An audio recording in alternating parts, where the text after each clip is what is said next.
Tony, your guys were so sharp for the first 15 minutes. Was it realistic to think they'd be able to sustain that, or was a letdown inevitable? Well, I mean, I think 25-3, we jumped off, making shots, and really just defending the right way. Are you going to make all those shots? No, I told them at halftime, I thought, though we got seduced, or it was a little bit of fool's gold into shot selection. There was the shot discernment wasn't strong when we lost it. All of a sudden, that led out to 9 fast break points, and I challenged them, got on them a little bit, not too bad. I just said, hey, who are you? It's great. The start was amazing basketball, both offensively and defensively, and maybe the offense the ball doesn't go in, but you can't all of a sudden start trying to turn it into a little bit of a pickup game, it looked like, for stretches, and that wasn't acceptable. I thought they righted the ship in the second half, ran harder offense, got the right kinds of shots,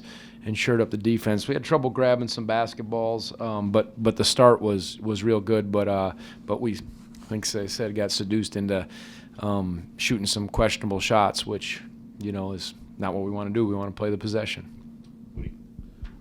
Tony, Jay's points per minute Yep. in recent games have been very impressive. What's he done to earn more time, and what impresses you about how far he's come? Well, he's continuing to improve. He shows some great flashes offensively. He's such a threat if he can stretch you from 3, but he can put it on the floor, and we try to do when he's on the floor, we do a couple different things offensively.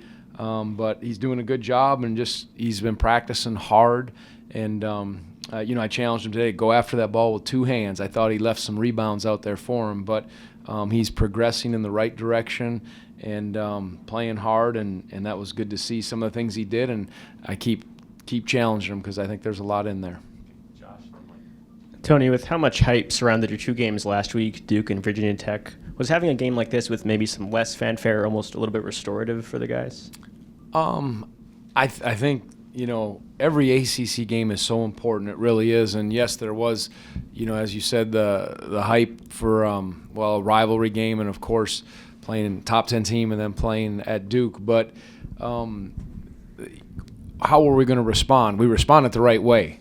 Really the right way, obviously, and then it seems like we slipped a little bit. But restorative, I don't know.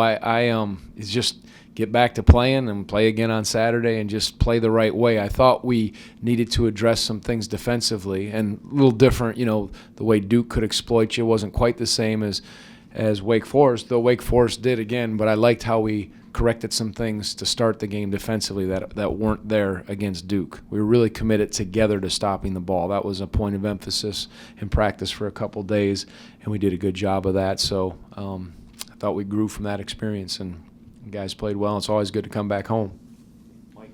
Going back to Jay Huff for a second, defensively, what have you seen from his progression? And in terms of, he had talked a lot about wanting to put on weight, get stronger. Is that a build that you can put more weight on, or is Jay kind of? Yeah, no, absolutely. He will. That affected him, his shoulder surgery. I've mentioned a few times the 6 months or 5 months he was out. So that cost him some legitimate strength work and I think some mass. But he's just got to keep being continuous and working hard defensively. He's not there at times. He's got to keep embracing physicality. But there's, again, areas that all of our guys can improve on. But I like it that he's, bothering some shots. He seems like his length is bothering people, and he's trying hard to show on ball screens and hustle back. And I think there are less breakdowns, which is a good sign. And, again, he's offensively doing some good things for us, as you can see. Coach, you had 5 guys in double digits. What did you like from the offensive balance, especially in a game that down the stretch had some real rhythm issues with less stop and start? Yeah, I thought when we moved hard, that's what I like. When we were moving guys and getting the right kinds of shots, that we got off to that big lead, and it was kind of like, all right, my turn to shoot a quick shot, your turn to take questionable shots. But when we settled in and moved the defense, and whenever we share the ball, it looks good. And, drew some fouls, and I just thought screening and moving them hard was the difference. And then, obviously guys can make some plays. I think they were off and we were really right. And then once they got their footing under them, then, it became a little more of a game. I think they cut it to 13.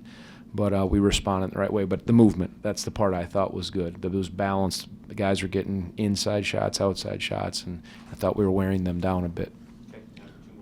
Tony, in that same vein, Kyle scored 3 points of those 25 to start the game. Ty had none. What does that kind of say about the other weapons you have and what they're capable of doing when you kind of look to them? Momedy got us off to a real good start. He was good. And Kyle scored his that was a foul. I don't. Which point did he score his? On the technicals. I wonder, that's a good trivia question. How many guys score their 1000th point on a technical? I don't know if it should count, should it or not? So, I don't think so. You got to make a 3 if you're a 3-point shooter. Get your 1000s. The versatility. But Momedy got us some stuff. Was on the glass, and different guys were going in. Jay got us some. So that's important. Versatility. Depth or balanced scoring. Again, we don't pound it inside and go to work in the post, so it was good to see some drives and some finishes from the interior, and obviously eventually we're going to get hopefully get our outside guys going.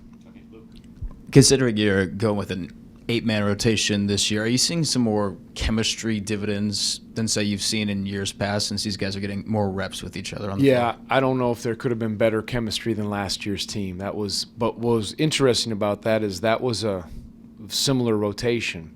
Obviously, we have some depth, and we were going 7, and Jay's becoming our 8th, and doesn't mean other guys won't. But obviously, a lot of teams play that way. You got to stay healthy, but I do like the chemistry. I think they share the ball, unless they get off to a big lead and they want to all get in the fun. But I think there is good chemistry. Again, Braxton comes in, and they know how to play. They just have to be attentive to it all the time, and we'll certainly be tested every time we go out.